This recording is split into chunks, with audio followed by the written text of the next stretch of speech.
Hello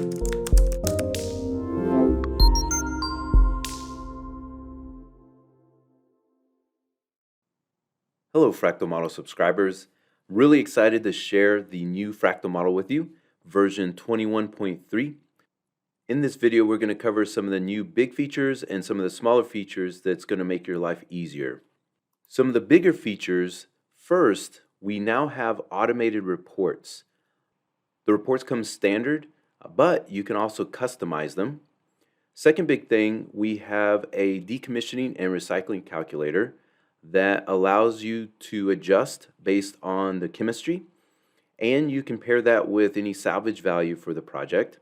And then the last big update, you can now enter a custom degradation curve for your solar projects. So let's jump in. So here's the Fractal model. For those that want a longer demo to include use cases, different configurations, please take a look at some of the other YouTube videos. This one's just going to cover the updates. So for the first update, we have this button where you can create a report.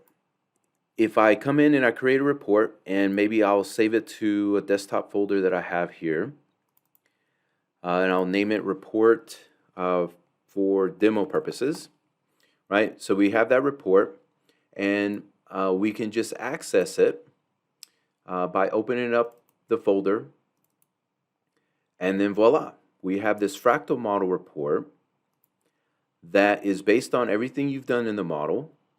Gives you really nice summaries of the sizing, the lifespans, the different revenue streams, the output of the system, the SOC, we have our CapEx, we have our OpEx, and then we have profiles for degradation. The cool thing is, if you go into the fractal model and you go to the report section, you can customize any of this. By clicking the button on the dashboard, it'll create that report for you. The second big update is our decommissioning calculator. And if we scroll down to the OpEx section and down to the salvage section, you'll notice that we have this area where we are estimating what it's going to cost to decommission the battery. And we've put in some numbers for you as default. And we have some numbers for NMC, we have some numbers for LFP. But when we activate this, in this case, we have about a $7.3 million cost, and that's going to happen at the salvage value year. And if we take a look at that in the cash flow, we see here in year 20, we have this $7.3 million cost. If we go back and we also balance that with any salvage value, it goes from a $7.3 million bill, and because the salvage value is almost $5 million, now the net cash flow or the net proceed for that is a little bit less negative. So all this is working together in the cash flow. One of the smaller but very cool updates that we have is the Augmentation Calculator. And for those of you that have seen the other updates, you know that you can come in here, you can specify how long you want to maintain the battery energy, and in the background we're running hundreds of iterations of different sizing, and we're keeping track of which one maximizes your rate of return given the constraint that we hold the capacity for a certain amount of years. And so as a result, we might recommend something like this for an augmentation strategy. So 17.5% beginning of life, and then about a 15% augmentation in year 6. Well, what's happening now is that we are taking a look at the prices, and those prices need to be able to change over the course of the years. So if you expand this button, if you click in that corner, you can put in your own curves, your own cost decrease curves for batteries, for enclosures, and for the labor or the EPC of putting those in. We have something in there as a default that we feel is pretty reasonable, but feel free to change those up. And so every time that you run a new simulation, and maybe we change chemistries here,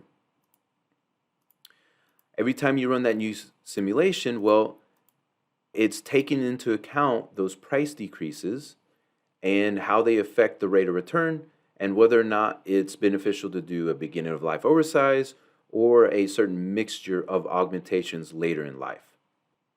And here we go. Beautiful. The third big update is we now have a custom input for your solar degradation. If you have a type of panel that has a curve that needs a bit more resolution than just a standard slope decrease, well, we could come in and we could put something different. Notice if we put in 0.1%, that the rate of return goes from 6.19 to 6.21. So that makes a difference in the cash flow if you don't degrade as much. And then the last update in the Fractal model is that we have a little bit different layout on the dispatch page. Notice we've changed up the stacks a little bit, try to make it a little bit easier to read. Also, we've highlighted whether the inverter is off or on. Just below that, we now have the site output. We used to have to go back and forth to the dashboard page to take a look at what's happening. It just makes sense to have it there. And then, of course, the SOC right below that. And then don't forget that below, we have our maximum capacity that you can bid for the battery. And the way this works is if you have a limited POI, let's put one in,